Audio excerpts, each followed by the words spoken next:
بسم اللہ الرحمن الرحیم۔ السلام علیکم ناظرین کرام، پاکستان میں قادیانیوں کو اقلیت قرار دینے کو آج 50 سال ہو گئے۔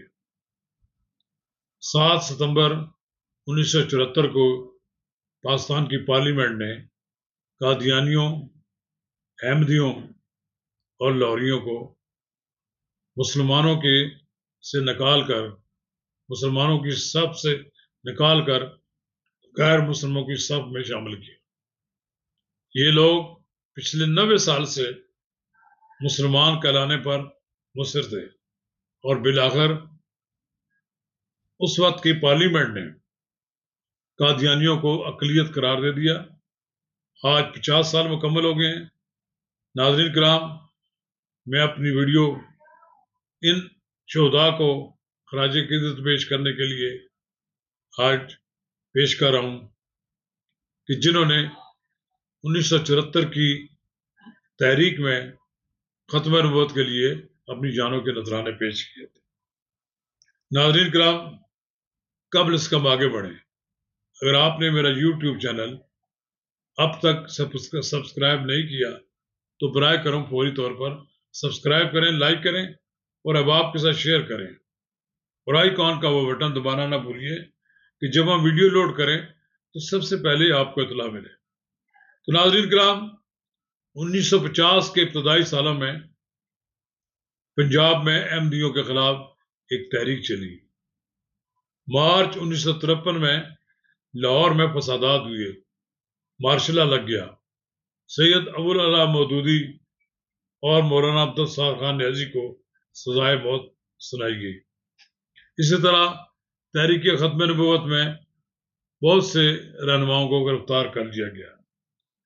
یہ تحریک ختم نبوت 140 سال قبل کی تحریک ہے جو 1974 میں اپنے منطقی انجام کو پہنچی۔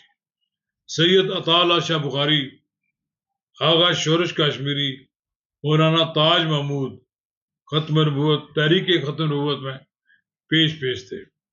مجھے یاد ہے کہ یہ واقعہ جب پیش آیا تو ذوالفقار علی بھٹو کی حکومت بڑی دباؤ میں تھی۔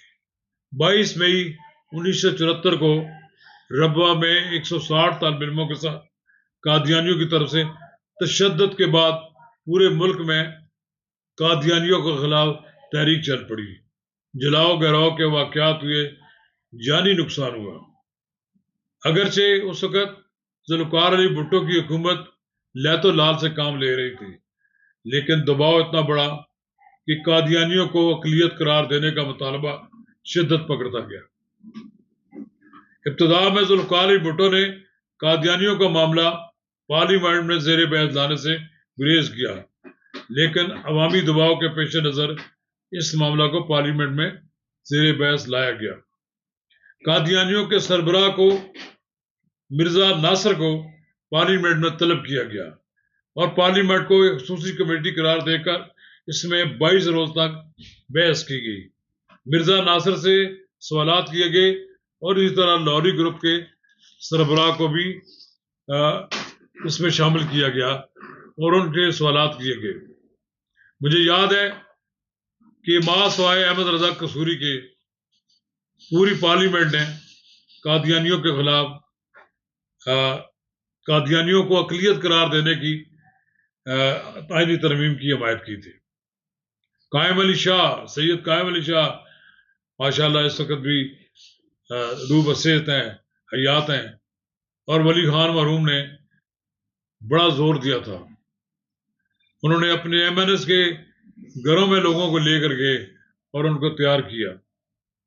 ایک لحاظ سے کہا جاتا ہے کہ اس وقت مولانا کوثر نیازی، مفتی محمود، پروفیسر غفور احمد اور اسی طرح دیگر رہنماؤں نے سب نے مل کر تحریک ختم نبوت کی جو ترمیم تھی اس کو منظور کرایا۔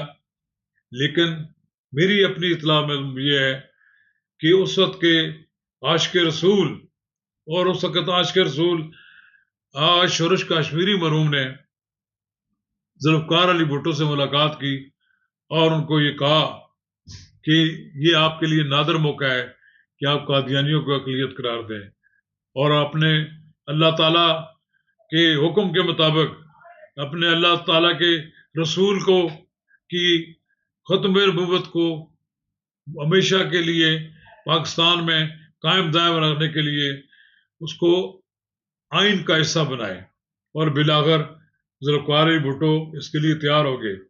ذوالفقار علی بھٹو کے تمام گناہ، تمام جرائم سب معاف ہیں۔ انہوں نے جب قادیانیوں کو اقلیت قرار دیا تو اس کے بعد تو پھر اللہ تعالیٰ ان کے لیے ہر قسم کی آنے والی زندگی میں اور جو اگلا جہان ہے اس کے لیے ان کے لیے رحمتیں ہی رحمتیں ان کے لیے۔ لیکن ذوالفقار علی بھٹو بڑے کایا آدمی تھے، بہت سمجھدار آدمی تھے۔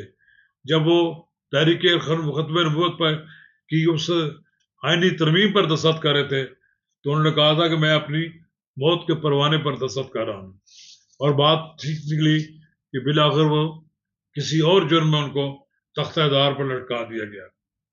1974 میں آئین میں دوسری ترمیم کے ذریعے احمدیوں کو دائرہ اسلام سے خارج کر دیا گیا، انہیں مسلم کی تعریف سے باہر نکال دیا گیا، غیر مسلم کی آئین میں ترمیم متعارف کی گئی۔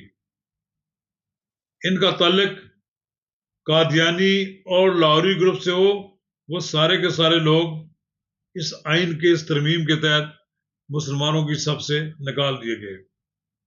مزید 1984 کے آرڈیننس میں نمبر 20 میں ایک مزید تبدیلیاں کی گئیں، اور یہ تبدیلی اس وقت کی رکن قومی اسمبلی نثار فاطمہ نے 1984 میں قرارداد کے ذریعے کی، اور یہ قرارداد کی گئی اور 995C اور دوسرے قوانین متعارف کرا گئے۔ اس آرڈیننس کے ذریعے مقدس شخصیات یا جگہوں کے لیے مخصوص مضامین، وضاحت یا عنوانات کو استعمال کرنے سے روک دیا گیا، اپنی عبادت گاہ کو مسجد کہلانے سے روک دیا گیا، شرک کی خلاف ورزی کرنے کو سزا اور جرمانہ کرنے کا فیصلہ کیا گیا۔ کوئی احمدی اپنے آپ کو مسلمان نہیں کہلا سکتا، اپنے عقیدے کو پھیلانے یا تبلیغ کر دے تو بھی قید و جرمانہ کی سزا دی جا سکتی ہے۔ اذان دینے پر پابندی لگائی گئی۔ قادیانیوں نے اس آرڈیننس کو وفاقی شرعی عدالت میں چیلنج کیا، لیکن وفاقی شرعی عدالت نے اس قانون کو آئین کے مطابق درست قرار دیا۔ کوئی قادیانی اپنی بیٹی کی شادی پر دعوت نامہ میں مسلمانوں کے مذہبی الفاظ نہیں چھاپ سکتا، اگر وہ چھاپے گا تو جیل بھجوا دیا جائے گا، کافی عرصہ تک جیل میں بھی رکھا جائے گا، اور ہائی کورٹ سے ضمانت منظور نہیں کی جائے گی، سپریم کورٹ ہی صرف اس کی ضمانت لے سکے گا۔ آپ نے دیکھا کہ سپریم کورٹ میں ایک کیس آیا جس میں ایک قادیانی کو قید میں تھا، اس کی ضمانت ہوئی، جو اس میں سپریم کورٹ نے ایک فیصلہ دیا جس سے یہ ظاہر ہوتا تھا کہ شاید ایک تاثر ملتا تھا کہ قادیانیوں کو تبلیغ کی اجازت دے دی گئی ہے، لیکن دوبارہ نظر ثانی کی درخواست پر سپریم کورٹ کے چیف جسٹس نے انتہائی ذہانت کا مظاہرہ کیا اور ایک ملک کو بحران سے بچایا، اور انہوں نے وہ شکیں کہ جس کے تحت قادیانیوں کو ریلیف دیا گیا تھا وہ ساری ختم کر دی اور بحران ختم ہو گیا۔ میں مبارکباد دیتا ہوں پاکستان کی سیاسی قیادت، علماء کرام اور ان تمام لوگوں کو کہ جنہوں نے تحریک ختم نبوت میں بھرپور حصہ لیا تھا، اور پھر اس کے نتیجے میں 7 ستمبر 1974 کو پاکستان کے آئین میں مسلمانوں کی تاریخ میں سے قادیانیوں کو نکال دیا گیا، اور جب تک قادیانی اپنے آپ کو غیر مسلم تسلیم نہیں کرتے اس وقت تک وہ کسی مراد کے مستحق نہیں ہے۔ شکریہ۔